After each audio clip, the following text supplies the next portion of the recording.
এর পরবর্তী যে প্রশ্নটি রয়েছে সেটি লক্ষ্য করুন।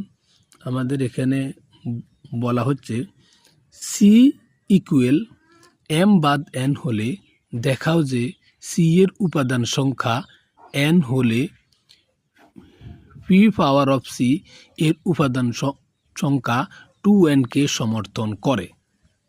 আমি প্রশ্নটা আবার পড়ছি। সি ইকুয়াল এম বাদ এন হলে দেখাও যে সি এর উপাদান সংখ্যা এন হলে পি পাওয়ার অফ সি এর উপাদান সংখ্যা 2n কে সমর্থন করে। এখন লক্ষ্য করুন, তাহলে আমরা এই প্রশ্নের আলোকে আমাদের এখানে আমাদের যে কাজগুলো করতে হবে, এখানে আমাদের এন এর কাজটা করতে হবে, এম এর কাজ এন এর কাজটা করতে হবে আমাদেরকে, যে কারণে আমরা এখানে এম এর কাজটা নিয়েছি, এন এর কাজটা নিয়েছি এবং আমাদের সি এর মানটা বের করতে হবে।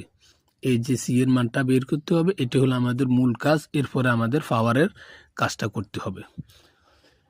তো আমরা যেহেতু এম এর কাজটা আগে করব, তাহলে আমরা এখানে এম সেটটা আমরা নিয়ে আসবো। এম সেটটা কোথায় আছে শিক্ষার্থী বন্ধুরা? লক্ষ্য করুন, এই জায়গায়।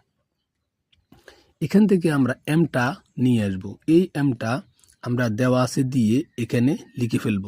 দেওয়া আছে M equal S in Z such that -3 less than X less than 3। এটা আমরা উদ্দীপক থেকে নিয়ে এসে এখানে লিখব দেওয়া আছে দিয়ে। এরপরে এখানে জেড দ্বারা বলতে এখানে কি বোঝায়? জেড হচ্ছে আমাদের সেই সংখ্যাগুলো আমাদের এখানে আসবে যেটা ঋণাত্মক সংখ্যাও আসবে এবং ধনাত্মক সংখ্যাও আসবে এবং শূন্যও আসবে। জেড সংখ্যা দ্বারা সকল সংখ্যাগুলো আসবে, অর্থাৎ সকল স্বাভাবিক সংখ্যা, অর্থাৎ সেখানে ধনাত্মক থাকবে, সেখানে এই যে ধনাত্মক, এই যে ঋণাত্মক এবং প্লাস শূন্য থাকবে। তো এই কারণে আমাদের এখানে বলা হচ্ছে 3-এর চেয়ে বড়, -3-এর চেয়ে বড় এবং +3-এর চেয়ে ছোট এমন মানগুলো আসবে। তো -3-এর চেয়ে বড় হচ্ছে -2, -1, এরপরে হচ্ছে 0, এরপরে হচ্ছে 1 এবং 2 এবং 3টে কিন্তু এখানে আসবে না। কেন 3টে আসবে না? কারণ বলেছে 3-এর চেয়ে ছোট। এবং এখানে -3ও আসার সুযোগ নেই, কারণ এখানে লেস দেন ইকুয়াল বলা হয়নি। যদি লেস দেন ইকুয়াল বলা হতো তাহলে আসতো।